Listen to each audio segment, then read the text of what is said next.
संसार का कोई भी पदार्थ, कोई भी युक्ति और कोई भी विषय आपको उस परमात्मा की प्राप्ति को नहीं दे सकता है। संसार की कोई भी कीर्ति, कोई भी धन, कोई भी विचार आपको उस परमात्मा से नहीं मिला सकता है।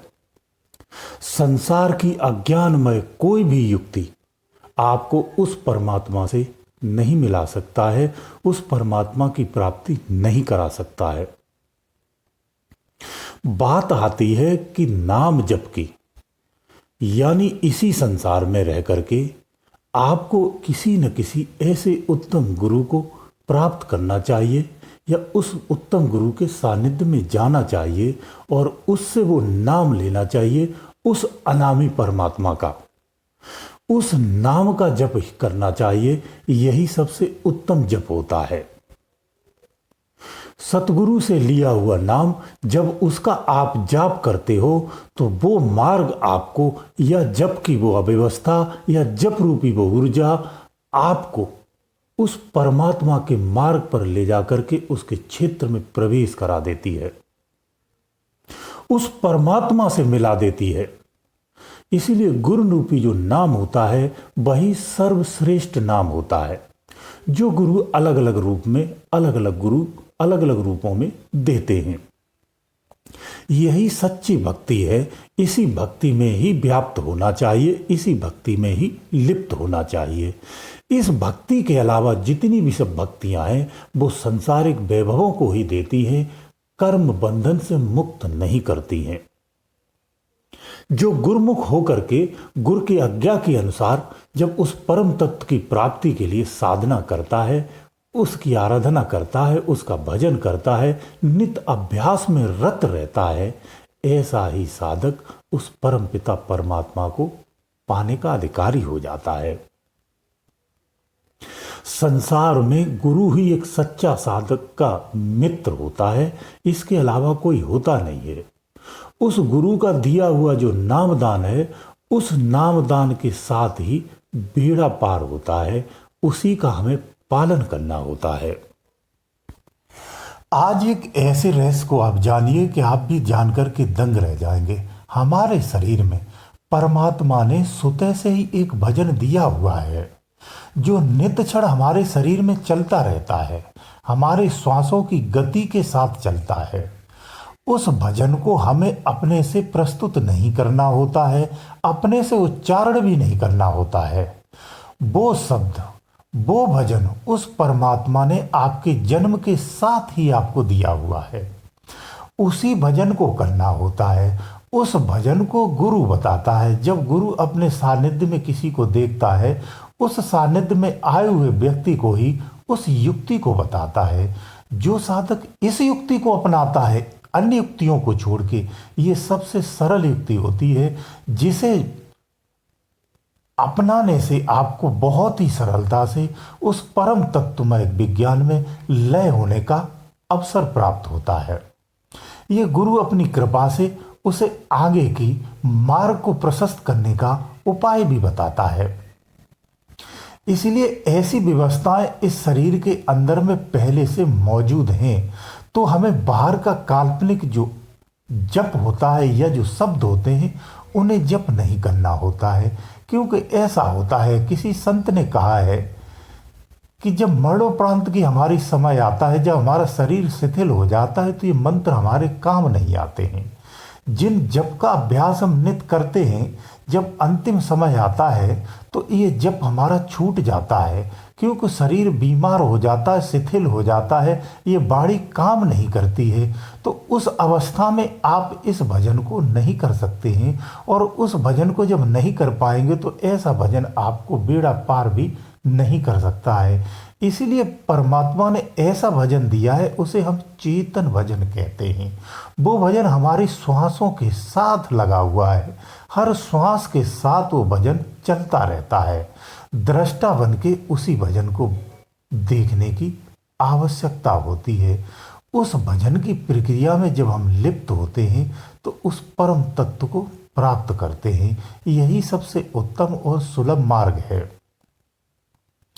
इस संसार से खूबसूरत कोई चीज हो नहीं सकती है। लोग व्यर्थ कहते हैं, वो वास्तव में इस संसार के महत्व को नहीं जानते हैं। इस सृष्टि के महत्व की तो बात ही छोड़ दीजिए, क्योंकि इस संसार से वो सब कुछ मिलता है जो आपको चाहिए। आपको जो नहीं चाहिए, जिसका आपको ज्ञान नहीं है, वो भी आपको प्राप्त है। यहां अगर जड़ है तो चेतन भी यहीं से प्राप्त होता है।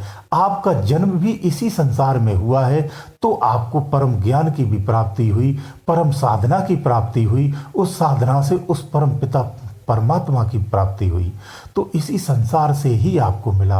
अगर इस संसार में तुम्हें दुख है तो सुख भी मिलता है, इसी संसार में अगर आनंद है तो यही कष्ट भी आपको मिलता है, इसी संसार में अगर दरिद्रता मिलती है तो संपन्नता भी मिलती है। इसी संसार में आपको श्रेष्ठ गुरु भी मिलता है, जिसके माध्यम से आप परमात्मा की प्राप्ति कर सकते हैं, इस भाव बंधन से मुक्त भी हो सकते हैं। ये मुक्ति का जो अवसर भी है, इसी संसार में आकर ही मिलता है और इसी संसार में ही मिलता है। तो इस संसार से खूबसूरत कोई चीज हो नहीं सकती है। इस संसार एक क्या है, एक आपके लिए शुभ अवसर है। इस अवसर को कभी भी भुलाना नहीं चाहिए, इस अवसर को जरूर सदुपयोग करना चाहिए। जीवन का उद्देश्य भी तो यही है। तो इस उद्देश्य को जो समझ लेता है, वो साधक इस संसार में रह करके स्वर्ग के आनंद को लेता है और उस परमात्मा की भी प्राप्ति करता है, और इस संसार में रोता गाता नहीं है, हंसी खुशी से रहता है और ही जाता है। ये ज्ञानमय अवस्था होती है।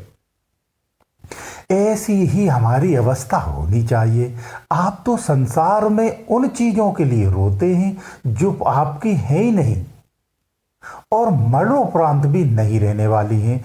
ये मृत्यु के साथ भी नहीं जानी है। ये मृत्यु की गति को भी विचलित करने वाली चीजें हैं, जो आपको सदमार्ग से हटा करके गलत मार्ग पर ले जाते हैं, बुरे मार्ग पर ले जाते हैं। उन चीजों के लिए आप दिन और रात रोते और गाते हैं। तमाम पूजाओं को करते हैं, तमाम साधनाओं को करते हैं, तमाम युक्तियों को अपनाते हैं, तंत्रों को करते हैं, आप मंत्रों को करते हैं, तमाम युक्तियों को करते हैं, और सदा आप इसी में भ्रमित रहते हैं, कष्ट और क्लेश में जीवन गुजार देते हैं। यही अज्ञानता है।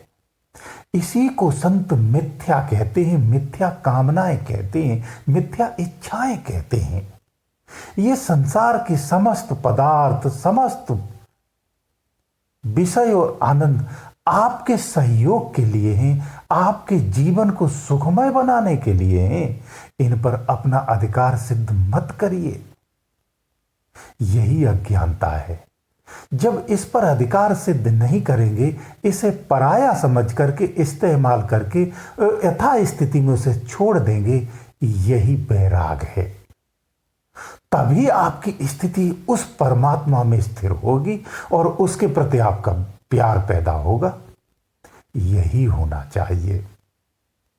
इस अवस्था में आकर ही हम पिता परमात्मा को प्राप्त कर सकते हैं, उसके मार्ग पर चल सकते हैं, उस पर जाने की युक्ति को अपना पाते हैं।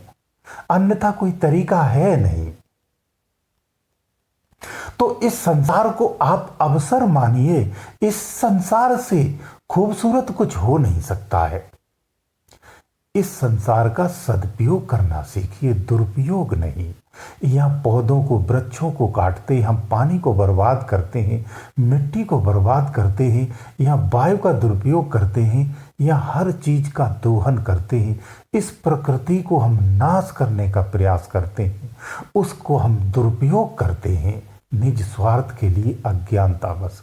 ऐसा कदापि नहीं करना चाहिए। जो संत जन होते हैं वो पानी उतना ही पीते हैं जितनी उन्हें आवश्यकता है। स्नान में भी पानी को उतना ही इस्तेमाल करते हैं जितने में उनका स्नान हो जाए। भोजन भी उतना ही ग्रहण करते हैं जितनी उनकी आवश्यकता होती है। धन को भी वो उतना ही ग्रहण करते हैं जिससे उनका जीवन चल सके। यही वृत्ति हमारी होनी चाहिए। अनंत जो इच्छाएं होती हैं, अनंत जो हमारी कल्पनाएं होती हैं, ये बीमारी की तरह हमें, दीमक की तरह हमें नष्ट कर देती हैं। पैसा की अनंत भूख, प्रॉपर्टियों की अनंत भूख, संसार के तमाम वैभवों की जो अनंत हमें भूख उत्पन्न होती है, यही दर्शन हमारे नाश का भी कारण होती है। हम कभी सतमार्ग पर नहीं आ सकते हैं, उस मार्ग से इतने दूर चले जाते हैं कि वापस आने की संभावना ही नहीं बचती है।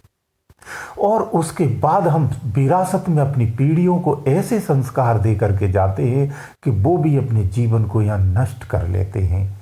आप स्वयं को तो करते हैं, आने वाली पीढ़ियों के भी आप ही जिम्मेदार होते हैं। ऐसा कदाप मत करिए। जागिए, उठिए और आप इस भजन में लग जाइए, उस परमात्मा की सानिध्य में आ जाइए। यही जीवन का मूल उद्देश्य है।